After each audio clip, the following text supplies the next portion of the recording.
You're a boxer. I'm not a boxer. You're a boxer. I'm an all-around fighter. You're a boxer. What are you? I'm a fighter. Showed you, I'm a warrior. I'm a fighter. That's what's gonna I'm a get you fighter. killed. I'm a warrior. When I hit you, you're gonna feel it.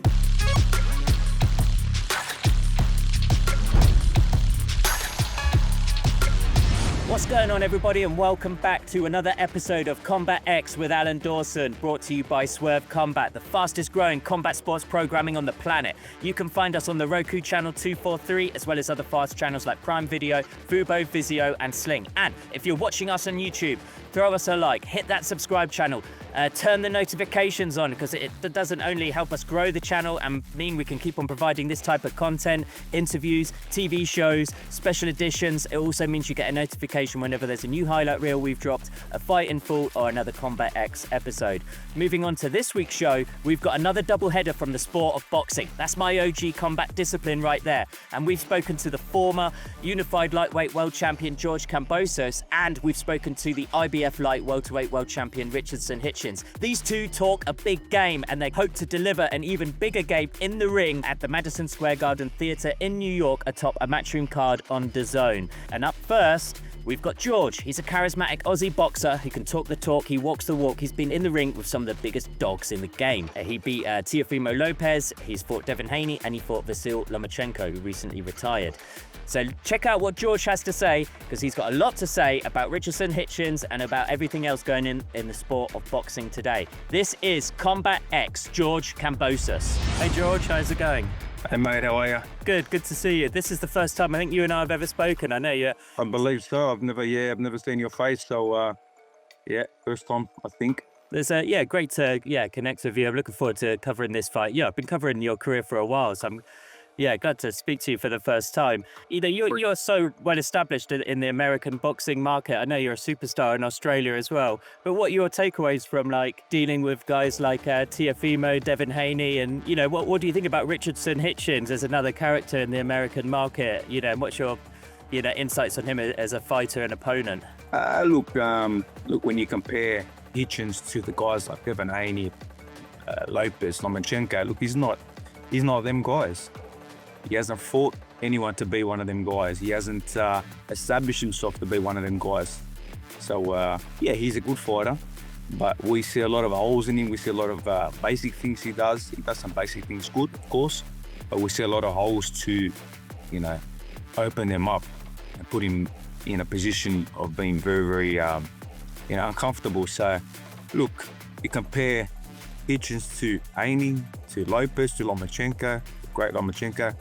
He's not 1/10 of them guys, and I know that really burns him inside. So let's see if he can prove himself. I was still going to bring up Lomachenko. Obviously, you've got you had the history with him, and he just announced, today really, and quite like an emotional video, and his retirement. What do you think of his legacy? What he leaves in sport. As from one champion to another. Vasil Lomachenko is a legend. A great human being. A guy that I'm honoured to have been his last opponent, bringing him to Australia for his last final fight, championship fight. Look, it gives me goosebumps just remembering how big that fight was. The fans, the crowd, we sold out the arena together, and just an honour to have been that last guy to afford him. And you always, no matter how great his career was, you're always going to remember that last fight. What you do in that last fight for himself. And I always remember my last fight as I get on to the next one. So I know he's going to have great memories from it. And look, like I said, it's an honour. I wish him all the best. And, I'll hopefully catch him, one day in Mount Athos like we spoke about after the fight. I was going to say, obviously, you see each other at weigh-ins and, press conferences and obviously in the ring as well. But did you ever have these, behind-the-scenes moments, or, were there any takeaways from how he holds himself as a champion and, former two-time Olympic gold medalist also? Yeah, look, he's at that moment we're both fierce competitors, both guys that were gunning for that IBF championships. There was a lot of, you could see it in the face-off when we both had that 2-3 minute face-off. We both were coming for victory, but there was a nice moment when we were doing the gloves behind the scenes after the weigh-in, and we've come in and we both looked at each other and we started staring off again, and I think he turned around and said, "We go again." I go, "Yeah, let's do it again." And then I go, look, I like your logo. He had the ISW XC logo like I were. We're both Orthodox of faith. And he goes, I like your logo. We're both representing our faith. And then we started talking. He goes, have you been to Mount Athos? Obviously the monastery in Greece. And I said, look, I've got 3 kids right now. It's very difficult for me to just leave them and go to the monastery for 2-3 weeks, but I will go. And he goes, you should come. So now that he's retired, and obviously I've got a couple more good years in me, I'm sure we can tee it up together. But that was a nice moment. And then we went to battle the next day.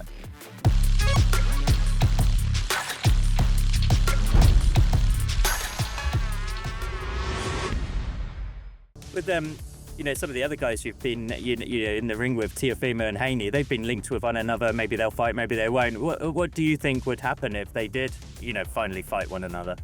Yeah, look, it's hard to tell. Like my focus right now is on Hitchens. I'm so focused on him. I haven't really had time to sit there and, I know there's a lot of back and forth, a lot of things going on. The fight was supposed to be scheduled to happen in August. Obviously, it's falling apart.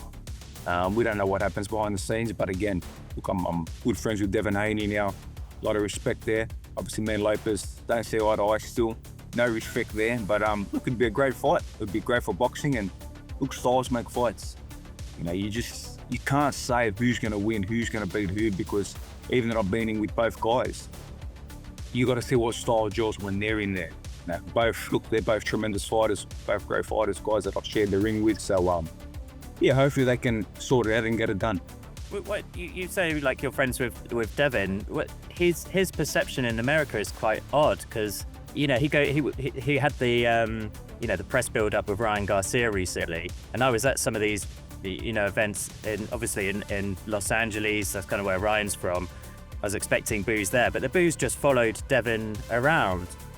What from what you know of him, you say you're on friendly terms with him. What do you think the American market doesn't get or appreciate about Devin? Look, it's a tough one. As a fighter, you want to be loved. Of course, you want to be loved, but again, sometimes being booed and being hated brings more eyes as well. Yeah. But again, you always want to have that love, that support, and I've always felt that. Look, I got my fair share of haters, of course.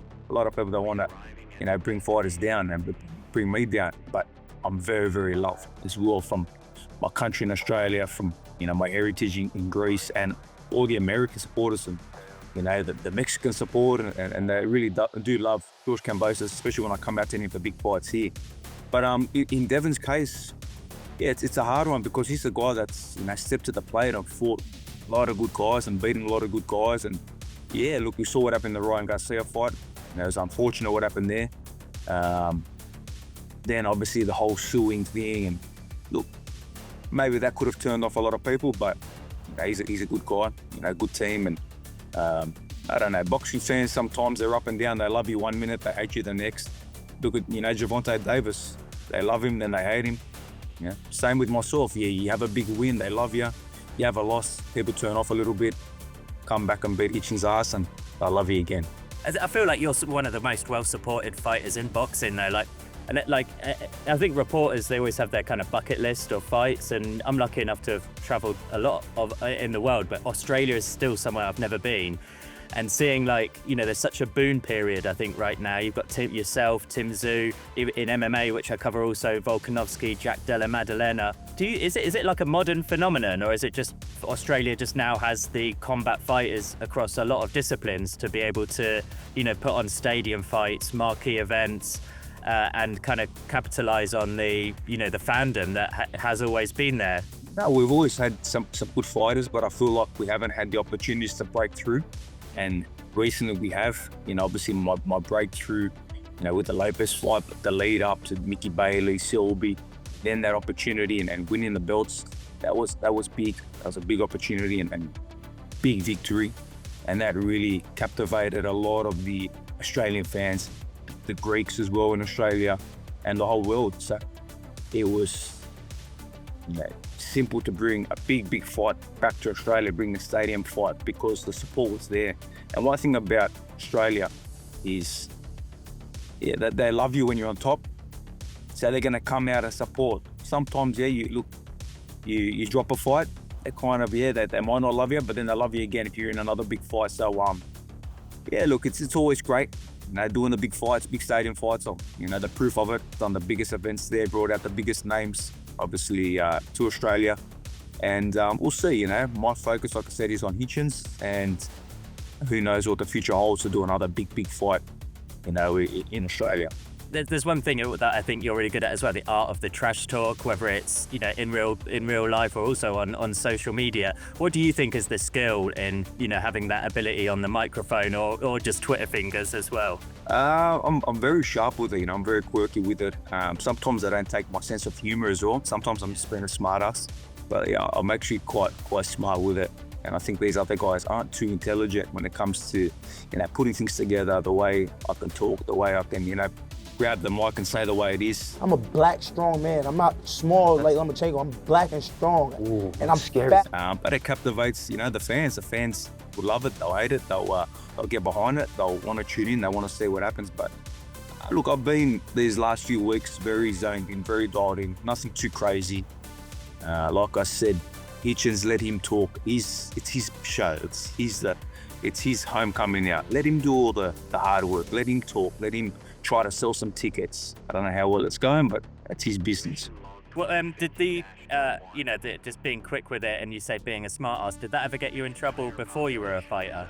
Not really, because before I was a fighter, I was a bullied, shy, overweight kid who, was very quiet, very shy, and very to himself. Was bullied at school, so I wouldn't really be a smart ass. I wouldn't really be, talking too much, but even in the real world, look, you got the social world where you can be a bit of a smartass and talk your shit, but in the real world, I'm still that same kind of person, very quiet, very observative first before I really get to open up. And we got our jokes.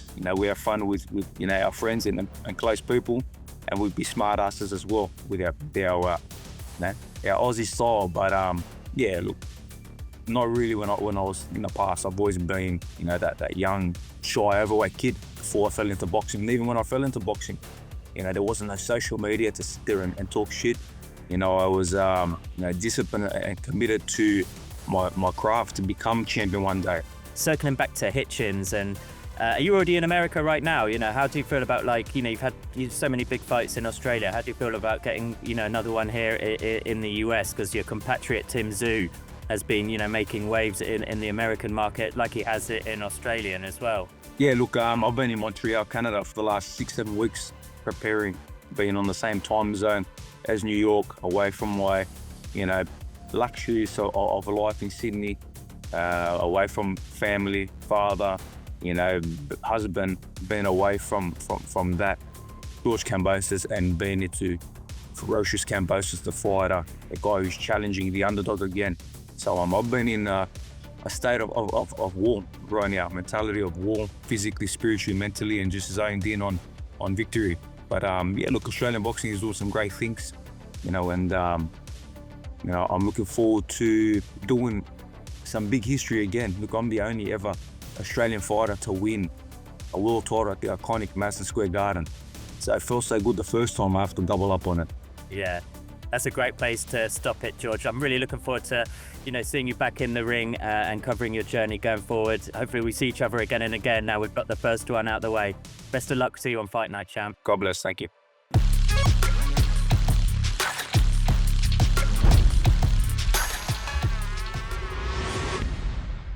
That was Combat X George Kambosos, and now we move to the champ, IBF title holder, a fighter who grew up in Mayweather Promotions and transitioned to Matchroom as the UK-based promoter furthers its international interests and its position in the hot American boxing marketplace. I like Kambosos. I like the Aussie swag that he brings, and you don't want to get caught in his trash-talking crosshairs. But I also like Hitchens, and you'll hear him and I talk about it during the show, but I've spoken to him since he first burst onto the scenes when Floyd Mayweather sent him a private jet to pick him up in New York and bring him to Las Vegas. Floyd set Richardson up with a condo in the city and trained with him night and day. One thing that I've heard from boxers themselves in Vegas and from the Mayweather gym is that dates were hard for them to come by, which is why we've seen some Mayweather boxers leave for other promotional companies, and Matchroom has benefited from that. They've signed Richardson Hitchens. Matchroom, for me, has done wonders for Richardson's career. He never needed help on the mic, which you'll see in our show, as he's an incredible talker, and he never needed help in the ring because he's an incredible boxer too. But what Matchroom did help with is activity and boxing him in good, meaningful fights. They got him the world title fight, which he won, and now they've got him the homecoming in his hometown, New York City, against one of the biggest names in the division. This is a hot fight, and this is Combat X Richardson Hitchens. How are you doing? I'm doing good. I've spoke to you once before, and it was when you were at Mayweather Promotions, and you were really coming up in the game. So it's great to see you now, like a, full champion, and got a fight in your hometown. Things are looking up, and things are looking good for you. Yeah, water your seeds, they'll grow. And that's what I've been doing through these years, working, letting the boxing world know that I tried to tell the boxing world I was coming. The boxing world didn't believe it, and I'm here now. Time to keep proving it. What do you expect in the upcoming fight with George Kambosos? We've had him on the call as well, so we've heard what he's got to say about you. Well, how do you rate him as an opponent at this stage in your career? I expect me to fuck him up. Straight point blank. Have fun, fuck him up. That's it. He's a fucking C-class fighter. I'm an A+ fighter. I'll teach him something about the sport of boxing. The Queensberry rules of boxing, I'll teach him something if you want to learn. But he's going to school next week. That's it. I'm in shape, ready to have fun. And, George Kambosos, he gets in the shit ring with greatness, and he should be grateful for that. I mean, hearing you speak, it's given me chills because, he's been in the ring with Tio, Devin, and now yourself, coming up. 3 fighters, firmly embedded into the American boxing scene and culture. But when speaking to George, he put Tio and Devin on a level kind of beyond you. Do you think he's is he downplaying your abilities and talent, and is he in for a rude awakening? He's supposed to do that. He's supposed to do that. He's supposed to do that. That's the guys he fought, that's the guys he lost to, and I'm the guy that I didn't put hands on him yet. He beat one of them, and one of them beat him twice, and it was on a big stage, so he's supposed to do that. But next week, it'll get bad. It'll get real bad. I promise you. It'll get bad. It's not even about George Kambosos. I'm just tired of the sport of boxing. I'm ready to take over the sport of boxing. The sport of boxing needs somebody like me. They need somebody with the skills and the technical abilities, with the charisma, the swagger. When you got skills like me, you can afford to talk as much shit. It's like Jacoby and Jordan on a basketball court. They can talk as much shit. I'm really being humble right now to these guys. I really could be a lot more cocky, flamboyant, but I'm gonna take it easy. I'm a special fighter. It's completely different when fighters getting in with me. It's easy to say I'm a pressure. It's easy to say I'm gonna take away his jabs. It's easy to say I'm laying the right hand. But George Kambosos, straight up bum. Like I told him, maybe in fucking pickleball or tennis he'll probably beat me. But in boxing, the sport of boxing, he can't fuck with me. This guy's a fucking C-class bum that got a victory win over a talented fighter. Teofimo ain't. And when he beat Teofimo wasn't even wasn't seasoned. Neither was George Kambosos. But Teofimo ain't nobody he's a special talent. He's a special talent. This guy, he ain't smart. Teofimo's not an intuitive fighter. And I said this before, but George Kambosos, I promise you, he will see my boxing IQ. Oh my God, he will see it. He will see it live in the flesh, and it will be horrendous the way he looks after the fight. One of the things I like about New York boxers like you is do you guys rise to the challenge when there's somebody talking trash opposite you? Because if there's one thing about New Yorkers, we know that they can talk a good game, but fight a good game as well. So do you like it when you have that fighter opposite you who does bring a bit of trash talk to the ring as well? Yeah, a lot of people talk their shit and back it up, but to be world champion with 19 professional fights and undefeated, obviously when I talk, I'm backing it up, because it's not like I'm backing it up on a small stage of boxing. I'm boxing top opposition in the sport. So obviously, I'm not just a guy that just talk and I don't show up. My record shows I show up every time I talk, so that means I know how to fight. So that means that I can afford to talk shit. You get what I'm trying to say? So it's not just a New York thing, it's just me. I put in the work. I know the miles I'm running. I know the push-ups I'm doing. I know the rounds of sparring I'm doing. I know the way I make a guy look in the ring. I know how guys look after they get out the ring and sparring me. They requesting a boxing career. When a guy boxes me, swear to God, they ask themselves if they want to box, like if they really want to do this. That's what I do to people, for real. Like I make them think like, damn, like do I really have a career in this shit? Because I love boxing. Like Mitch said and paid in full. I love the game. I love the hustle. You feel me? I love this shit. So George Kambosos, he just making me mad saying all that shit. And it'll be 7, 8, 9 days away. You'll see. It's hot too. Hot outside. He gonna see.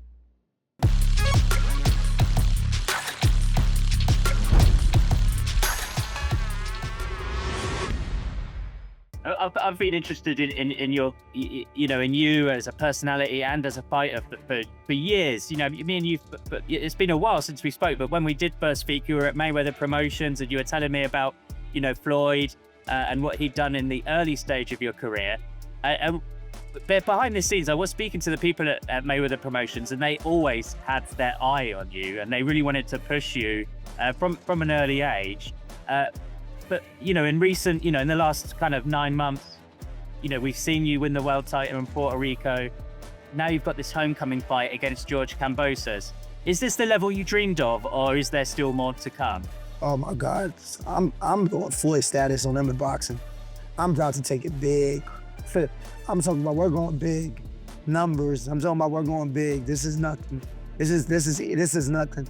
I'm talking about we're going 5 versus outside the gym big. Security guards, jewelry, bags, 50 big booty girls in the gym, shit like that. That's how big we going. This shit ain't nothing. This is child's play right now. You know what I'm saying? I want the Devin Haney fights. I want the Teofimo fights. I want the fights where I gotta go up there to keep proving myself. That's how big you want to get. But everything happens with God on my side and hard work, believing in myself, and that's what it's all about. And right now, that's all I've been doing, working hard, believing in my skills, pushing my talent to the limit. And with that, I believe great things will happen, and it's destined to happen.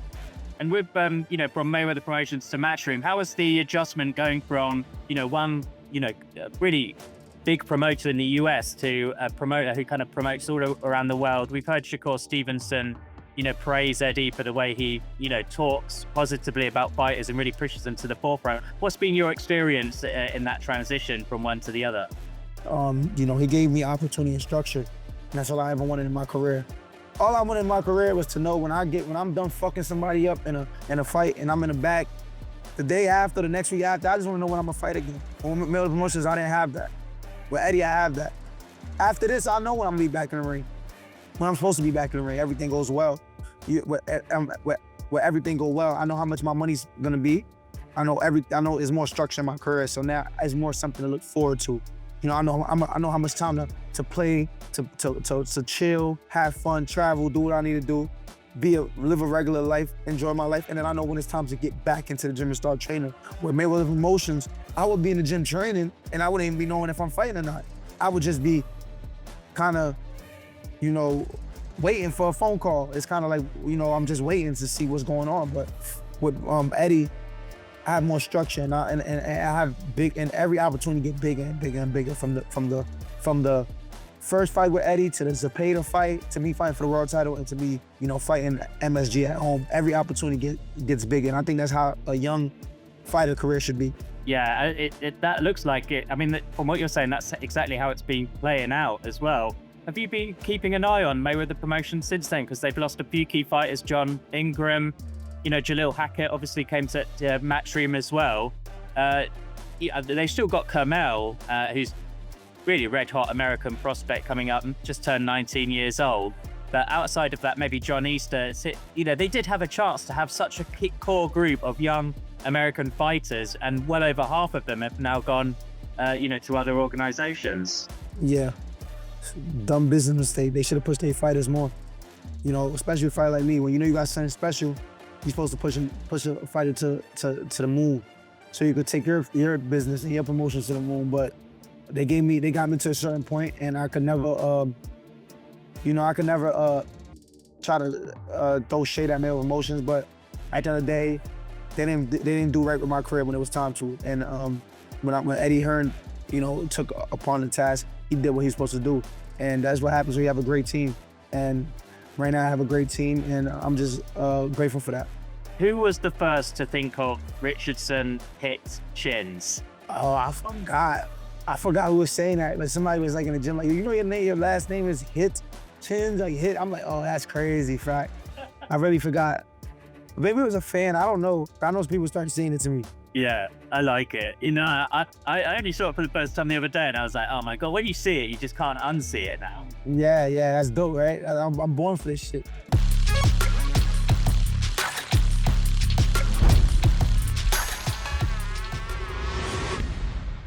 You know, I've been around Eddie Hearn for years. Obviously, when I was in the UK, he was one of the first promoters I was beginning to get a relationship with since coming out in the US. You know, he's beginning to really make an impression now with Jerome Boots Ennis, yourself, Shakur Stevenson. Those are the three superstars, American superstars right there. But one clear thing with all of these big name fighters, yourself included, there is this plan. You know, you kind of touched on it. You know, each fight gets bigger and bigger. What is the plan for the next kind of 6, 9 months, 12 months? You already mentioned some of the big names that you want to fight. Tio, Haney. How close are we to seeing these big fights? I mean, it's in the near future. Just stay tuned. Stay tuned. It's here, baby. It's almost here. I'm creeping up. Who else they gonna fight? Who else is y'all gonna fight? Ryan Garcia. We know this guy don't want to be in boxing for too much longer, but he got a gambling problem. Not to bring the man personal business up, but he got gambling and he got personal demons outside of the boxing, outside of the sport that he's facing. So he don't really want to do it, but sometimes, a lot of times fighters have to come back and do it to make sure they keep up with their lifestyle and keep getting paid and keep getting the big paydays and maximizing their name. But as far as the love for the sport, Ryan Garcia don't really, you know, he don't really want to do it. And so he's one of them guys we don't know if he's still gonna be in the picture. Devin Haney, this guy don't want to go up to 147 for real. He don't really want to go up there. I'm here at 140 as world champion. He said, they saying Boots Ennis. They saying this. Like you said, my name is coming into that conversation. So them fights with all the young American fighters fighting each other is right around the corner. They're looming. It's in the next year or two, we're gonna really see if motherfuckers is who they say they is. That's what it's about to turn out to. And you know, I'm who I say I am. So just give me an opportunity. We really need that in the sport in America as well, because we've got so much talent, yourself included. We've got Bam Rodriguez, David Benavidez. I feel like there's a changing of the guard between, like, you know, there's a post-Canelo era, and these young American fighters can really put a stamp on reclaiming, you know, the boxing. You know, if you've got a strong America, you've got a strong sport of boxing. I mean, like you said, there's so many young fighters, and it's so many young fighters, young champions right now in the sport, and it's young champions after that, you know, a lot of young fighters. And it's dope to see the sport the way it is right now, to see the young fighters push themselves and, you know, take their skills to the next level, take our skills to the next level. And now it's all about making the big fights happen, fighting each other. And, you know, we had a few fights like that in the sport, good fights, and I think let's just keep it going. You know, the big fights is what bring the big paydays, and we all want to obviously get paid. And after the training camps and the hard days of work, everybody want to have that, the funds to enjoy their hard work. So we got to make the big fights happen. And we'll really see who's been putting in work. We'll see who's still around, who's still in the big fights years from now. And I believe that with my discipline, my love for the sport, my work, I'll be one of the faces of American boxing.